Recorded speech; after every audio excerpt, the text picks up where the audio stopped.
We got a fire. Fucking tractor, combine's on fire. Header's on fire. That header's gone.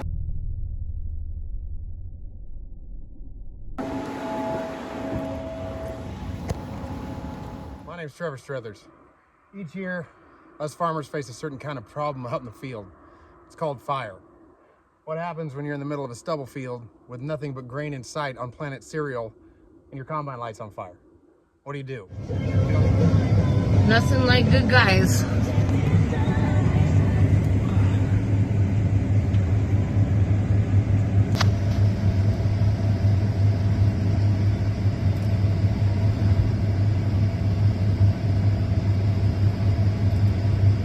Talk about almost peeing your pants. Hopefully third time's a charm. This is the last one.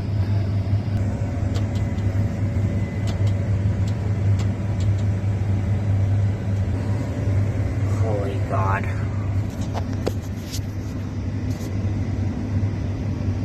Good job, Trevor.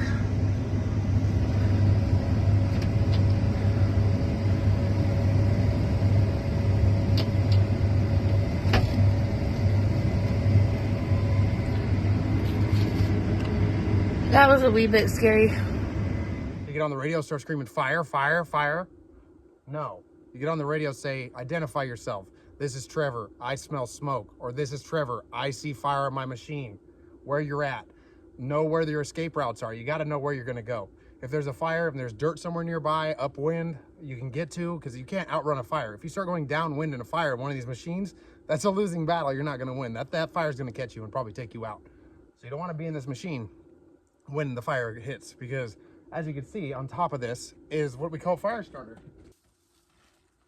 There couldn't be a more perfect tinder. This is some of the most flammable substance on earth. Inside it is light, small pieces of what we call chaff. What we do have to fight the fires is this. Each combine is equipped with at least 2 of these. This is a water fire extinguisher. This isn't a chemical fire extinguisher. This is a water fire extinguisher. It does a real good job of putting out stuff like this, but you only have so much water. So what you don't want to do now is just shoot it, just like this, without doing anything. It just creates a jet, and it explodes when it hits the ground, and sprays everywhere. So if there was a fire and you were to hit it with this, it would just explode. So you want to stick your finger over the end, like this, and fan it. See that? You get a lot more use out of it, and it doesn't hit it so hard. Like I could hit that thing. I just hit the combine back there. That's 30 feet away. This will shoot 30 feet. You're usually not shooting at 30 feet. The fire's right there in front of you. So fan it. Check it, fan another place. Because I'll tell you right now, 2 of those things, that will not last very long. I was the first one on scene. What do? I run out. I use my 1 fire extinguisher. No good. Grab the other fire extinguisher, use it. So I grab it. Maybe I grabbed 2 and I went out there. Because I was on bank out. I was the first one to see smoke, because that's what bank out's job is. I can see this. If I'm in the tractor, I can see the combine because I'm outside of it. Inside of that cab, you cannot see your machine. From inside the cab, you can't even see your own machine. It's up to the bank out drivers, the grain cart drivers, the tractor drivers, the truck drivers, the other combine drivers. When you got eyes on a piece of equipment, you take a look at it and you see if there's any smoke coming off it. We had a fire like that, and I was out of my first fire extinguishers in the first 1 minute. We moved. I didn't have any more fire extinguishers. Everybody beat me to the fire. I was the last one on scene. What do I get in the comments? Oh, why didn't you put the phone down and why didn't you stop recording and fight the fire? I had no more fire extinguishers. There's only 20 seconds worth of water in every fire extinguisher, so you have to use it wisely. Like I said, remember, fan it. Don't just spray it. You don't want to make that fire explode. It just landed. It shoots a long ways. And remember, these things are insured. If they're not, they're insured. Trust me, these are insured. It's just money. You can't replace a human life, but you can replace these. These are just money. Insurance covers these. You can't insure a life. You can't bring somebody back to life, but you can get a new combine. Remember out there, people, this is just money. This is replaceable. That header's replaceable. This combine's replaceable. If your life is in danger, get out of the combine and go upwind and leave it behind. This will burn. That's fine. We don't want you to burn out there. This has been a friendly pre-harvest talk at the end of harvest here for maybe next year. Hopefully everybody can show this to all the greenies. Let them know. Get on the radio. Name yourself. Say that you smell smoke. Say that you smell fire. And give them your location so they can come and help you. Don't get out and just start fighting the fire without letting other people know you started a fire, because they're out there in danger too. They might be downwind, they might be over a hill, they might be down a canyon. They don't see the fire and they could be taken by the fire. So just let everybody know there's a fire in the field if there is one. And what we have here is an unpreventable fire. All you can do is get out. Up on the hill up there, a tractor exploded. That's the word. Here's the article. Here's the scanner info. It exploded. So take my word for it. This chaff is no bull stuff. Bull crap. Bull anything. I'm gonna walk up here. You guys can see. Nothing burned over here because of the disc line. That's been disked. That way this fire didn't spread. See along over here? Disc line right there. Fire didn't spread. That's the edge of the fire. That's my new car. Oh, rolled the 4Runner. If anybody was interested, my 4Runner's gone. It rolled of its own accord. It just rolled over. Be careful of those SUVs. So I'm gonna walk up there and get this video. And it's quite the walk up here, you guys. But there is the smell of smoke in the air. Oh, I got chills just smelling it. Everybody that works at wheat farm, it's that smell in the field that nobody likes to smell. It's the smell of burnt wheat stubble. It's got a certain smell. It's also got the smell of burnt tumbleweeds, because it might have got into these eyebrows here where there's mostly kochia. But this is bad. Can you see the smoke in the sky? There's still smoke in the air above this spot because there was a fire. There was a fire.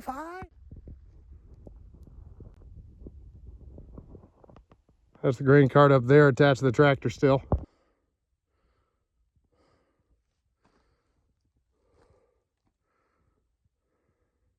And there it is, what I climbed all this way for.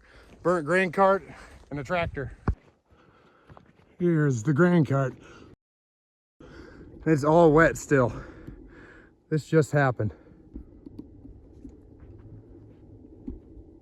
This was a Challenger tractor. This was a Cat. Probably like a 75D or something. This is a grain cart, what we here call bank out wagons. It's a West Coast thing. It's a Brent 780. It's not a John Deere, it's just green. And this was yellow. This tractor was yellow earlier today. This tractor's seen its last seeding. It's really a sad thing. It really is. This is exactly what I'm talking about, you guys. When I say something's just a piece of machinery, it's just money, this is just money. This is a lot of money. Don't get me wrong. That tractor alone is probably, even if it was a used tractor and fairly old, is worth only about, I don't know, $55,000, $60,000. The question is, does anybody else have one? Is there any other tractors around? Probably not. But it's the end of harvest, so I'm sure somebody will pitch in. One of the local farmers will pitch in, send them a tractor, send them a bank out, and help them finish cutting. Because harvest isn't over yet. Just because something like this happens doesn't mean harvest is over. It means that harvest is going to be longer. Harvest is going to take longer. So of course your instinct is to save it, to try to save it. But if it explodes into fire, into a fireball, you don't try to save it, you just get out. Because this is insured. This is just money. My dad always beat that into everybody's head at the beginning of every harvest. This is just money, you guys. This is insured. Yes, try to save it. Yes, do your best to save the piece of equipment and to stop the fire from spreading and to save the land and stop the fire from spreading also. This is somebody's livelihood, but it's not as important as your life. You might see us out here watching our videos and wonder, are we stupid? Don't worry about us. The people got out safe, nobody was hurt, and that's the most important thing. We just had an accident at my work the other day where there was something that rolled over. It might or might not have been my property, but either way, the guy walked out unharmed. So lesson learned. So what's the 5 points we remember? Number 1, get on the radio. Identify yourself, where you are in the field, and what's going on. Do you smell smoke? Do you see smoke? Do you see fire? What are you doing? Let everybody know. Be clear. Don't just get on the radio and yell, fire, fire, fire, or I've got a fire, I've got a fire. That doesn't help. Identify yourself. Let us know where you are, and we will come with our fire extinguishers and help you try to put it out. But if not, the second best thing is go upwind. Don't try to go downwind. So number 2, go upwind. Don't ever go downwind. There could be people downwind, so that's why you get on the radio and let them know, hey, I've got a fire. Oh, there's a fire. This is my coordinates. So everybody knows. Before you get into a field, you should recognize where the wind is coming from. What is upwind? What is downwind? fire travels downwind really fast. It will even travel upwind, but much slower. You can outrun it going upwind. The number 3 most important thing that you have to remember is this is insured. Get out of there. If you have to save yourself, get out of there. That's more important than you walk away with your life. It's just money. If you've got to get out of there, if you've got to abandon ship, do it. I just had a fire this year where the first thing I did was I grabbed my lunchbox, I grabbed my backpack with all my stuff in it, and I threw it out the combine. Why? Because I didn't think that combine was going to make it. I thought that maybe we were going to lose that combine because the head was on fire, the feeder house was smoking, and I thought that it was going to spread inside. Luckily, we got it under control. Here's a video here of it happening. You can check my shorts, you can check my whole channel. But I hope that you guys all take away from this. Number one thing is, fires can't always be prevented. You can do what you can. On the back of this bank out could have been a water tanker. Would that have helped them put out a fire? If that was a gas and diesel, or if that was a diesel and oil fire, no, the water wouldn't help. But if it's chaff on fire, yes, the water would help. Look at this video. On the back of these bank out wagons, this farmer, or these farmers have put water in the 2-inch pump on the back. So in case of emergency, at least a grain type fire, stubble type fire, there's water. The tank on the back of this one too. It's a 260-gallon tank, partially full. It just adds more weight to it, but hey, it works. They didn't have to use it this year, so it was a good year. If it would have been last year, we would have saved that header, possibly. The macaws here, they have water tenders on the back of their tractors. So that's a high pressure pump attached to a water tanker so they can fight fire on location because these things are what's around. In the first video where I had a fire, that's what happened. I showed up in one of these and I had 2 fire extinguishers. Within 2 minutes, they were both gone and the fire was spreading. With the 2 combines fire extinguishers, that was 4 fire extinguishers. We couldn't fight it. We had to move. We had to get out of the stubble because it was spreading. We moved to the chem fallow. We got to a chem fallow where it's kind of dirt like this, and that's when we tried to disconnect the head. The header's on fire. I'm trying to disconnect from it. Field's burning.